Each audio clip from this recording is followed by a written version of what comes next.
Hello everyone, good morning. This is Jiten Sengar and you are watching the brain box. एक बार फिर से आपका स्वागत है हमारे YouTube channel the brain box में। दोस्तों, आज हम बात कर रहे हैं एमपी टेट वर्ग 2 लिटरेचर सीरीज के अंतर्गत क्लास 10th के एक और इम्पॉर्टेंट लेसन सीबीएसई और एससीईआरटी दोनों में ये लेसन है आपका क्लास 10th की सप्लीमेंट्री रीडर यानी फुटप्रिंट्स विदाउट फीट का एक और इम्पॉर्टेंट चैप्टर द नेकलेस। एक बहुत ही इम्पॉर्टेंट और मोरल स्टोरी है ये, आप इसे पूरा देखें और साथ ही साथ अगर आप हमारे चैनल पर पहली बार आए हैं तो इसे सब्सक्राइब जरूर कर लें। चलिए शुरू करते हैं ये इम्पोर्टेंट लेसन द नेकलेस। चलो अब द नेकलेस चैप्टर का एक्सप्लेनेशन स्टार्ट करते हैं। तुम्हारा ये जो द नेकलेस स्टोरी है ना, ये बहुत ही ज्यादा इंटरेस्टिंग है और खास करके स्टोरी के एंड में तुम सबका माइंड एकदम ब्लो कर जाएगा। तुम लोग सोचोगे ओ फक, ये क्या हो गया। हाँ, तो ये कुछ उसी टाइप का स्टोरी है। तो इस स्टोरी में एक मैटिल्डा नाम की लड़की है जिसे एक बहुत ही बड़े ग्रैंड पार्टी में इन्वाइट किया जाता है। लेकिन जो मैटिल्डा थी ना, उसके पास सुंदर कपड़े तो थे लेकिन उसके पास एक भी अच्छा नेकलेस नहीं था। इसलिए वो अपनी एक रिच फ्रेंड से एक नेकलेस बोरो करती है, लेकिन फिर आगे चलकर वो उस नेकलेस को खो देती है। अब इसके बाद क्या होता है ये तो हम स्टोरी में ही जानेंगे। और जैसा कि मैंने कहा, इस स्टोरी के एंड में एक बहुत ही इंटरेस्टिंग सा ट्विस्ट है। तो चलो अब डिटेल में चैप्टर का एक्सप्लेनेशन स्टार्ट करते हैं। तो स्टोरी कुछ ऐसे स्टार्ट हो रहा है और हमें पता चल रहा है कि मैटिल्डा की किस्मत बहुत ही ज्यादा खराब थी। वैसे तो मैटिल्डा बहुत ही खूबसूरत, जवान सी, सुंदर सी लड़की थी, लेकिन फिर भी उसका जन्म एक गरीब या फिर कह सकते हो मिडिल क्लास क्लर्क के फैमिली में हो गया था। मानो ऐसा लगता हो ना कि गलती से मैटिल्डा का जन्म किसी अमीर फैमिली में ना होकर किसी क्लर्क के फैमिली में हो गया था। तो इसलिए जो मैटिल्डा के पेरेंट्स थे वो इतने अमीर नहीं थे कि वो अच्छा खासा दहेज जमा कर सके, और इसलिए मैटिल्डा के पास ऐसा कोई भी तरीका नहीं था जिससे वो एक अमीर लड़की को पटा सके। मतलब ये पॉसिबल ही नहीं था कि मैटिल्डा को कोई एक अमीर लड़का जानेगा या फिर पसंद करेगा या फिर प्यार करेगा। क्योंकि देखो, ऑब्वियस सी बात है, तुम जैसे सोसाइटी में रहते हो तुम्हें तुम्हारा लाइफ पार्टनर भी वैसा ही मिलेगा। जैसे सपोज तुम लड़की हो और तुम मिडिल क्लास फैमिली वाले सोसाइटी में रह रहे हो, तो ऐसा तो नहीं है ना कि कोई राजकुमार आके तुमसे शादी कर लेगा। तुम्हारा भी जो लाइफ पार्टनर बनेगा वो भी कोई मिडिल क्लास फैमिली का लड़का ही होगा मोस्ट प्रोबेबली। और वैसे ही तुम लड़के हो, मिडिल क्लास फैमिली में रह रहे हो और ठीक ठाक कमा लेते हो, तो तुम्हारी भी जो लाइफ पार्टनर बनेगी वो भी कोई डिसेंट सी मिडिल क्लास फैमिली वाली लड़की ही होगी। अब ऐसा तो नहीं है ना कि तुम्हें कोई सुगर मॉमी मिल जाएगी। तो वही मैटिल्डा का भी हाल था। भले ही वो बहुत ज्यादा खूबसूरत थी लेकिन वो एक मिडिल क्लास फैमिली में जन्मी थी, इसलिए उसका शादी कोई अमीर लड़के से तो होने नहीं वाला था। फिर हमें आगे पता चलता है कि मैटिल्डा बोर्ड ऑफ एजुकेशन के एक छोटे से क्लर्क से शादी करती है। लेकिन मैटिल्डा इस शादी से बिल्कुल भी खुश नहीं थी। मैटिल्डा ने ये शादी समझौते में आकर करा था और इसलिए मैटिल्डा बहुत ही ज्यादा अनहैप्पी रहती थी। मैटिल्डा हमेशा सपना देखा करती थी रिच और लग्जरियस लाइफ जीने का, और साथ ही साथ मैटिल्डा शादी के बाद जिस अपार्टमेंट में रहती थी उस अपार्टमेंट का हाल बहुत ही बुरा था, क्योंकि मैटिल्डा जहाँ रहती थी वहाँ की दीवारें बहुत ही ज्यादा घिसी हुई थी और उसके घर में जो कुर्सियां थी वो भी बहुत ज्यादा पुरानी थी। और ये सभी चीज को देखकर मैटिल्डा को बहुत ही ज्यादा गुस्सा आता था। मैटिल्डा इस चीज को डाइजेस्ट नहीं कर पाती थी कि वो एक मिडिल क्लास फैमिली में जी रही है। वो सिर्फ लग्जरियस लाइफ जीने की सपना देखा करती थी। फिर आगे हमें पता चलता है कि मैटिल्डा का हस्बैंड का नाम लोएजल था, और मैटिल्डा जब भी अपने हस्बैंड के साथ डिनर करने बैठती थी तो उसका जो हस्बैंड था वो उसके खाने की बहुत तारीफ किया करता था। जैसे खाने का ढक्कन खोलकर वो स्मेल करके बोलता था, ओह ये कितनी अच्छी पॉट पाई है, मैं तो इससे बेहतर कुछ भी नहीं जानता। लेकिन उस वक्त भी मैटिल्डा हमेशा एलिगेंट डिनर्स के बारे में सोचा करती थी, जिसमें सिल्वर प्लेट्स में अनोखे अनोखे डिशेस सर्व किए जाते थे, बेसिकली रॉयल और टेस्टी खाना। लेकिन असलियत में मैटिल्डा के पास ना तो अच्छे चम्मच थे, ना तो अच्छे फॉर्क थे और ना ही अच्छे ज्वेलरीज थे। लेकिन जो मैटिल्डा थी वो बहुत ही ज्यादा मैटेरियलिस्टिक पर्सन थी, उसे यही सब चीजें चाहिए थी। तो यहाँ पे हमें ये समझ में आ रहा है कि जो मैटिल्डा का हस्बैंड है ना, उसके पास जो भी चीज है वो उससे बहुत ही ज्यादा सेटिस्फाइड है, बेसिकली खुश है। लेकिन वहीं दूसरी तरफ जो मैटिल्डा है वो बिल्कुल भी खुश नहीं है। वो हमेशा रिच और लग्जरियस लाइफ जीने की सपने देखा करती है और मैटिल्डा को छोटी छोटी चीजें खुशियां नहीं देती है। फिर आगे हमें पता चलता है कि मैटिल्डा की एक बहुत ही ज्यादा रिच दोस्त है जिसका नाम है मिमी फॉरेस्टियर। लेकिन मैटिल्डा को उसके घर जाना बिल्कुल भी पसंद नहीं है, क्योंकि मैटिल्डा जब भी उसके घर जाती है और वापस अपने घर आती है तब उसे बहुत ही ज्यादा डिसअपॉइंटेड फील होता है। और देखो, इस बात से मैं खुद थोड़ा सा एग्री करता हूँ, क्योंकि जब मैं छोटा बच्चा था और तब मैं अपने दोस्तों के घर जाता था जिनके पास इलेक्ट्रिक स्केटबोर्ड और महंगी महंगी साइकिल हुआ करती थी, और फिर जब मैं वापस घर आता था तो मुझे भी बुरा लगता था कि मुझे भी वो सारी चीजें चाहिए। लेकिन उस वक्त मैं अपने पेरेंट्स से जिद भी नहीं कर सकता था। क्योंकि हमारी फाइनेंशियल स्टेट उतनी भी अच्छी नहीं थी। वो वैसा ही मैटिल्डा भी फील करती थी। जब वो अपने रिच फ्रेंड के घर जाती थी और वापस अपने घर आती थी तो उसे बहुत ही ज्यादा डिसअपॉइंटेड फील होता था, क्योंकि उसके दोस्त के पास सब कुछ था लेकिन मैटिल्डा के पास कुछ भी नहीं था। अब यहाँ से ध्यान से सुनना। एक शाम की बात है जब मैटिल्डा का हस्बैंड मिस्टर लॉयजल एक कार्ड लेके अपने घर आता है। तुम्हारे लिए मैं कुछ लेकर आया हूँ मैटिल्डा, देखो। जिसके बाद मैटिल्डा जल्दी से उस प्रिंटेड कार्ड को खोलती है और उसे पता चलता है कि वो एक इनविटेशन है, वो भी the minister of public instruction की तरफ से, जहाँ पे उसका पति काम करता था। लेकिन जो मैटिल्डा होती है वो उस कार्ड को देखकर बिल्कुल खुश नहीं होती है और उल्टा उस कार्ड को जोर से टेबल पर फेंक देती है। भला मैं इस इनविटेशन का क्या करूंगी? मुझे तो लगा था तुम खुश हो जाओगी, क्योंकि हम आज तक किसी भी बड़े ओकेजन में नहीं गए हैं और वैसे भी ये इनविटेशन हमारे ऑफिस के सिर्फ कुछ चुनिंदा लोगों को ही दी गई है और हम उन्हीं लकी लोगों में से एक हैं। इतना बड़ा ओकेजन है लेकिन फिर भी मेरे पास पहनने को क्या है? मेरे पास तो ढंग के कपड़े भी नहीं है। अरे लेकिन मैटिल्डा, तुम्हारे पास वो ड्रेस है ना जो तुम मेरे साथ थिएटर में पहनकर जाया करती थी? उस ड्रेस में मुझे तुम काफी अच्छी लगती थी। I mean, काफी अच्छी लगती हो। मैं कहीं नहीं जाऊंगी बिना अच्छे कपड़ों के। ये कार्ड तुम अपने किसी दोस्त को दे दो। अच्छा मैटिल्डा, मैं देखता हूँ कि मैं क्या कर सकता हूँ। क्या तुम मुझे ये बता सकती हो कि एक अच्छा कॉस्ट्यूम जिसे तुम अपने पार्टी में पहन सको वो कितने का आ जाएगा? सोचने दो, एग्जैक्टली तो पता नहीं, लेकिन करीब 400 फ्रांस में काम चल जाएगा। मैटिल्डा ने ये सब कुछ बहुत ही ज्यादा सोच समझ कर बोला था, लेकिन फिर भी मैं तुम्हें बता देता हूँ कि 400 फ्रांस इंडियन करेंसी में 40,000 रुपीज होता है। हाँ, तुम सही समझ रहे हो, 40,000 रुपए होता है। मतलब मैटिल्डा को 40,000 के कपड़े चाहिए थे। इतने तो इंडिया में क्लर्क की सैलरी भी नहीं होती। इसलिए ये सुनकर मिस्टर लॉयजल का चेहरा पीला पड़ जाता है। इसके बाद हमें पता चलता है कि मिस्टर लॉयजल ने कुछ पैसे सेव करे थे ताकि वो अगले समर अपने दोस्तों के साथ हंटिंग में जा सके, और इसलिए मिस्टर लॉयजल को एक अच्छा सा हंटिंग गन खरीदना था। लेकिन वो अपने सपने को मार कर बोलते हैं कि कोई बात नहीं, मैं तुम्हें 400 फ्रैंक्स दे दूंगा और तुम उससे एक अच्छा सा प्रिटी सा ड्रेस खरीद लेना, ओके? ठीक है ना मैटिल्डा? अब देखो, क्योंकि मेरी वीडियोस को लड़कियां भी देखती है तो मैं तुम्हें बता देता हूँ कि आजकल के लड़कों से ऐसा उम्मीद मत रखना। मिस्टर लॉयजल जैसा हस्बैंड तुम्हें सिर्फ स्टोरियों में ही देखने को मिलेगा। और वैसे दूसरी तरफ मैं आज की जिंजी लड़कियों से भी ज्यादा उम्मीद नहीं रखता। रिसेंटली ही मेरा ब्रेकअप हुआ और रीजन बताऊंगा तो तुम लोग रोने लगोगे। खैर, स्टोरी में आगे बढ़ते हैं। इसके बाद मैटिल्डा का ड्रेस ऑलमोस्ट बन गया था और बॉल पार्टी आने में भी सिर्फ कुछ ही दिन बाकी थे। लेकिन फिर मिस्टर लॉयजल नोटिस करते हैं कि मैटिल्डा अभी भी थोड़ा नाराज है। तो एक इवनिंग मिस्टर लॉयजल मैटिल्डा से जाके पूछते हैं कि मैं 2-3 दिन से देख रहा हूँ कि तुम काफी दुखी रह रहे हो, क्या बात है मैटिल्डा? आखिर अब क्या प्रॉब्लम है? अब तो तुम्हारा ड्रेस भी बन गया है एंड वो कुछ ही दिन में आने वाला है। मेरे पास उस बॉल पार्टी में पहनने के लिए एक अच्छा सा ज्वेलरी भी नहीं है। मैं उस बॉल पार्टी में कितनी गरीब दिखूंगी। इससे तो अच्छा यही रहेगा कि मैं उस बॉल पार्टी में जाऊं ही ना। लेकिन मैटिल्डा, तुम कुछ नेचुरल भी ट्राई कर सकते हो, जैसे कि तुम फूल पहन सकते हो और इस मौसम में तो वो काफी अच्छी लगती है। मैं कहीं नहीं जाऊंगी। ये कितनी शर्मिंदगी की बात होगी उन अमीर औरतों के बीच में सैबी दिखना, मतलब गंदी दिखना। इससे तो अच्छा यही रहेगा ना कि हम बॉल पार्टी में जाए ही ना।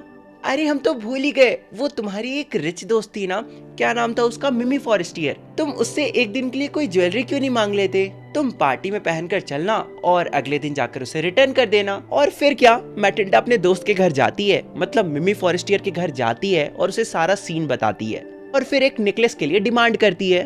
और एज अ गुड फ्रेंड जो फॉरेस्टियर होती है वो क्लोजेट के पास जाती है और एक बड़ा सा बॉक्स लेकर आती है और मैटिल्डा को बोलती है कि इसके अंदर तुम्हें जो भी ज्वेलरी पसंद आता है वो तुम रख लो। मैटिल्डा ने पहले कुछ ब्रेसलेट्स देखे, फिर एक मोती का हार देखा, फिर एक वियतनामी क्रॉस देखा जो कि सोने और अनमोल पत्थर का बना हुआ था। फिर मैटिल्डा ने सारे ज्वेलरीज को पहनकर शीशे के सामने ट्राई किया, लेकिन फिर हिचकिचाते हुए कही कि क्या तुम्हारे पास और ज्वेलरीज हैं?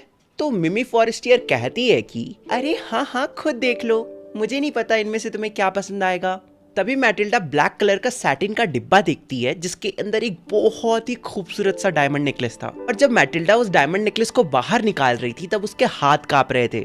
और फिर जैसे ही उसने अपने गले में रखकर उस नेकलेस को देखा तो वो बहुत ही ज्यादा खुश हो गई। फिर धीरे से मैटिल्डा मिमी फॉरेस्टियर से पूछती है कि क्या तुम मुझे ये उधार दे सकती हो? तो मिमी फॉरेस्टियर बोलती है कि अरे हाँ, क्यों नहीं, मैं अभी लेकर आती हूँ। इसके बाद आता है बॉल का दिन। उस दिन मैटिल्डा बहुत ही ज्यादा खूबसूरत दिख रही थी और सभी उसे देखकर शॉक्ड थे। वो सबसे सुंदर दिख रही थी और वो सभी को देखकर स्माइल कर रही थी और सबसे अच्छे से पेश आ रही थी, मानो वो कोई अमीर घराने से हो। उस बॉल पार्टी में आए सभी मर्दों ने मैटिल्डा को नोटिस किया और सभी उससे जाकर बात कर रहे थे। उस बॉल पार्टी में आए सभी मर्द उससे मिलना चाहते थे और साथ ही साथ सभी उसकी तारीफ कर रहे थे। और इसी तरह से जो मैटिल्डा होती है वो पूरी रात मजे करती है और अब सुबह 4 बज जाते हैं। लेकिन मैटिल्डा के जो हस्बैंड थे मिस्टर लॉयजल, वो रात 12 बजे ही बोर हो गए थे, इसलिए वो पास के ही एक सैलून में जाकर सो गए थे 3 और मर्दों के साथ जिनकी बीबियां पार्टी में एंजॉय कर रही थी। हालांकि 4 बजते ही मिस्टर लॉयजल मैटिल्डा के पास आ जाते हैं क्योंकि बहुत ही ज्यादा ठंडी हो रखी थी। और भले ही मैटिल्डा ने अच्छे कपड़े पहने हो और अच्छी ज्वेलरीज पहनी हो, लेकिन उसके पास एक भी ढंग का सॉल नहीं था। इसलिए मिस्टर लॉयजल एग्जैक्ट 4 बजे आते हैं और मैटिल्डा को एक पुराना सॉल उड़ा देते हैं। लेकिन मैटिल्डा को ये देखकर बिल्कुल भी अच्छा नहीं लगता है, क्योंकि उसके आसपास की जो औरतें थी ना, उन्होंने लग्जरी फर वाला सॉल ओढ़ के रखा था और मैटिल्डा ने एक पुराना सॉल ओढ़ा हुआ था। इसलिए मैटिल्डा अब उस जगह से जल्दी से निकलना चाहती थी ताकि कोई भी उसे नोटिस ना करे। लेकिन तभी मिस्टर लॉयजल बोलते हैं कि अरे रुको रुको मैटिल्डा, मैं कैब लेकर आता हूँ। लेकिन मैटिल्डा अपने हस्बैंड की बात को नहीं सुनती है और जल्दी से वहां से निकल जाती है। और फिर उन्हें काफी देर तक कोई भी कैरेज नहीं मिलता है और फिर वो लोग कैरेज ढूंढते ढूंढते एक नदी के पास आ जाते हैं। और तुम्हें पता ही होगा नदी के पास ठंड के टाइम में कितनी ज्यादा ठंडी होती है। ऊपर से पेरिस में तो ठंड के टाइम में बर्फ भी गिरती है। और फिर वो लोग दोनों उसी ठंड में काफी देर तक खड़े रहते हैं और एट द एंड उन्हें एक ओल्ड कैरेज मिलता है। वैसी कैरेज यूजुअली पेरिस में रात को चलती है। वो कैरेज उन्हें उनके अपार्टमेंट तक छोड़ता है और वहां से चला जाता है। और उसके बाद वो दोनों अपने अपार्टमेंट में घुसते हैं और फिर मिस्टर लॉयजल को याद आता है कि उन्हें 10 बजे अपने ऑफिस भी निकलना है। और जो मैटिल्डा होती है वो अपना फाइनल लुक देखने के लिए मिरर के पास जाती है। लेकिन जैसे ही वो मिरर के पास जाती है और अपने सॉल को, अपने फोल्ड को हटाती है, तभी वो बहुत जोर से चिल्लाती है। तुम लोग गेस कर ही सकते हो उसके साथ क्या हुआ होगा। उसके गले में नेकलेस था ही नहीं, उसका नेकलेस ऑलरेडी चोरी हो चुका था। इस पॉइंट पे जो मिस्टर लॉयजल होते हैं वो आधे नंगे होते हैं, मतलब हाफ अनड्रेस्ड होते हैं। वो जैसे ही मैटिल्डा की चीख को सुनते हैं वो दौड़कर मैटिल्डा के पास आते हैं और पूछते हैं कि क्या बात है मैटिल्डा, क्या हो गया?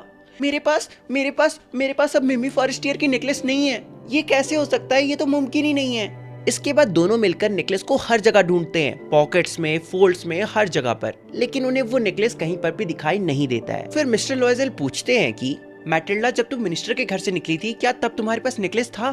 हाँ, मैंने महसूस किया था, तब वो नेकलेस मेरे गले में ही था।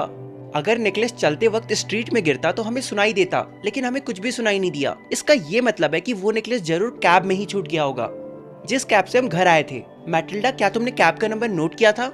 नहीं, मैं क्यों करूंगी? क्या तुमने चेक किया था? नहीं, मैंने भी नहीं किया था।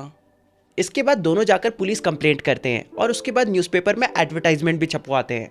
ये लिखवाते हैं कि अगर ये नेकलेस किसी को मिलता है तो प्लीज हमें संपर्क करे, बदले में हम उसे रिवार्ड भी देंगे। इसके बाद उनका वो दिन बहुत ही ज्यादा बेकार जाता है। जो मिस्टर लॉयजल होते हैं वो दिन भर नेकलेस ढूंढने में अपना टाइम वेस्ट कर देते हैं, लेकिन उन्हें वो नेकलेस नहीं मिलता है। अच्छा सुनो मैटिल्डा, तुम अपनी दोस्त को एक नोट लिखो और उस नोट में ये लिखना कि तुमने नेकलेस का हुक तोड़ दिया है और इसलिए तुम्हें कुछ वक्त चाहिए ताकि तुम उस नेकलेस के हुक को बनाकर उसे रिटर्न कर सको। इसके बाद मैटिल्डा वैसा ही लिखती है जैसा लॉयजल बोलते हैं। फिर करीब 1 वीक बीत जाता है और तब भी उन्हें नेकलेस नहीं मिलता है और अब उनकी होप पूरी तरह से टूट चुकी थी कि उन्हें नेकलेस वापस मिलेगा। फिर एक दिन वो लोग ज्वेलरी शॉप में बिल्कुल उसी तरह की एक नेकलेस को देखते हैं। फिर जब वो उस नेकलेस का प्राइस पता करते हैं तो वो था 40,000 फ्रैंक्स। इसके बाद वो जो शॉपकीपर होता है वो थोड़ा बहुत डिस्काउंट लगाता है और उस डायमंड का फाइनल प्राइस बताता है, जो कि था 36,000 फ्रैंक्स। और जिन्हें नहीं पता वो करीब इंडियन रुपीज में 36 लाख रुपीज होता है। अब देखो मैटिल्डा और उसके हस्बैंड के पास और कोई ऑप्शन बचा नहीं था, इसलिए वो उस डायमंड नेकलेस को खरीद लेते हैं। लेकिन उनके पास इतने पैसे तो थे नहीं। मिस्टर लॉयजल के पास 18,000 फ्रैंक्स था जो उसके पिताजी ने उसके लिए छोड़ रखा था और फिर बाकी के 18,000 फ्रैंक्स का मिस्टर लॉयजल उधार ले लेते हैं, क्योंकि डायमंड नेकलेस टोटल 36,000 फ्रैंक्स की थी ना। इसके बाद क्या, मैटिल्डा न्यू डायमंड नेकलेस लेके जाती है और अपने दोस्त को जाकर दे देती है। तो उस वक्त जो फॉरेस्टियर होती है, मैटिल्डा की जो दोस्त होती है, वो बहुत ही धीमी आवाज में कहती है, मैटिल्डा तुम्हें मुझे ये नेकलेस पहले लौटाना चाहिए था, मुझे इसकी जरूरत पड़ सकती थी ना। इसके बाद ऐसा कुछ खास नहीं होता है। मिमी फॉरेस्टियर उस नेकलेस बॉक्स को लेती है और अपने पास रख लेती है।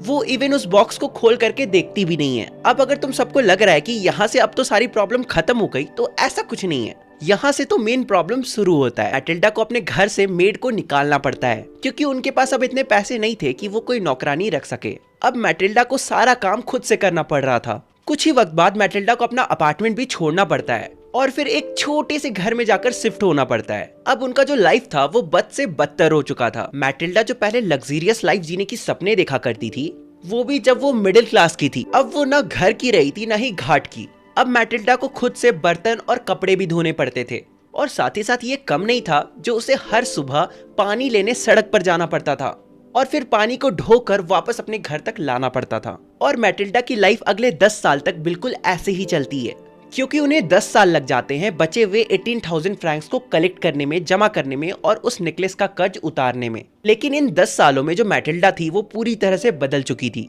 मैटिल्डा ना तो पहले की तरह सुंदर थी और ना ही पहले की तरह विनम्र थी। अब वो बहुत ही ज्यादा रफ औरत बन चुकी थी, क्योंकि अब वो सबसे बहुत ही ज्यादा रफ आवाज में बातें करती थी। मैटिल्डा के अब बाल भी सवरे नहीं रहते थे और उसके जो हाथ थे वो पूरे के पूरे लाल हो चुके थे। कभी कभी जब मैटिल्डा का हस्बैंड मिस्टर लॉयजल ऑफिस में होता था, तब मैटिल्डा खिड़की के पास बैठकर उस दिन के बारे में सोचती थी जिस दिन वो बहुत ही ज्यादा सुंदर दिख रही थी। बेसिकली वो उस बॉल पार्टी के बारे में सोचती थी जब सभी लोग बस उसे ही नोटिस कर रहे थे, सब उससे मिलना चाहते थे।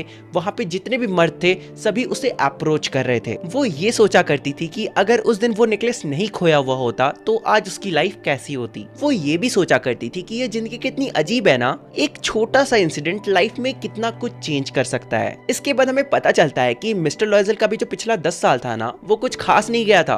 उनका हालत तो और भी ज्यादा बदतर था, क्योंकि वो दिन भर क्लर्क का काम करते थे और शाम में आकर किसी मर्चेंट के लिए अकाउंटिंग का काम करते थे, मतलब पैसों का हिसाब किताब करना और क्या। और अगर तुम्हें लग रहा है कि बस इतना ही काम करते थे, तो ऐसा नहीं है। फिर वो रात में पेजेस को प्रिंट किया करते थे, जिसका वो 5 स्यू चार्ज करते थे। जिन्हें नहीं पता, स्यू पेरिस की करेंसी होती थी, अभी नहीं है, पहले हुआ करती थी।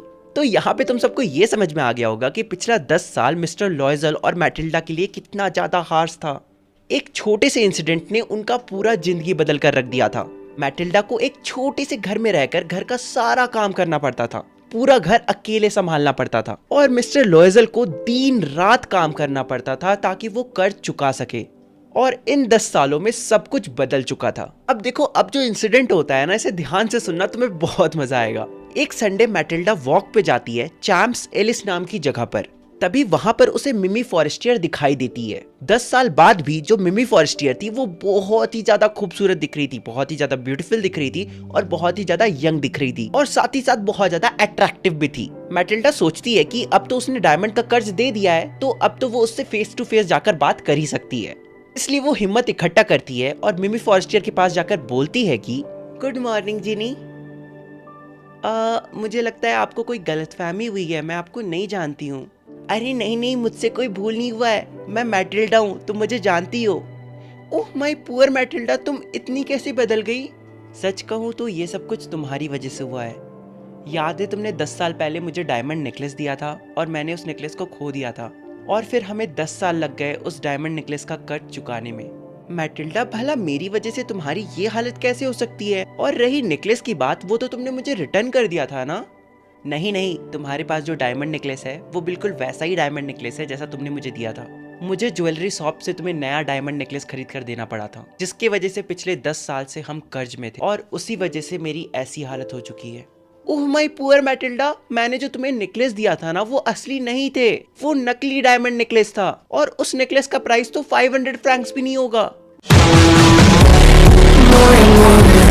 पे ये जो स्टोरी होता है ना, वो एंड हो जाता है। मुझे पता है तुम सबके मन में क्या कंफ्यूजन होगा, यही ना कि मिमी फॉरेस्टियर ने उस डायमंड नेकलेस वापस दिया या फिर नहीं दिया। वैसे ये चीज तो इस स्टोरी में नहीं बताया गया है, लेकिन मोस्ट प्रोबेबली दे ही दिया होगा। हालांकि ये जानना तुम्हारे लिए इंपॉर्टेंट भी नहीं है। ये स्टोरी हमें बस यही बताना चाहता है कि हमें उन सब चीजों से खुश रहना चाहिए जो कि हमारे पास अभी प्रेजेंट में है, और जो चीज हमारे पास नहीं है हमें उसके बारे में ज्यादा सोचना भी नहीं चाहिए। और अगर तुम नॉर्मली सोच भी रहे हो तो भी कोई प्रॉब्लम नहीं है, लेकिन उस चीज की वजह से तुम्हारा प्रेजेंट का मूड खराब नहीं होना चाहिए। अगर एक सिंगल लाइन में इस पूरे चैप्टर का मोरल बताऊं, तो इस चैप्टर का मोरल यही है कि हमारे पास जो भी चीज है ना, हमें उससे सेटिस्फाइड रहना चाहिए।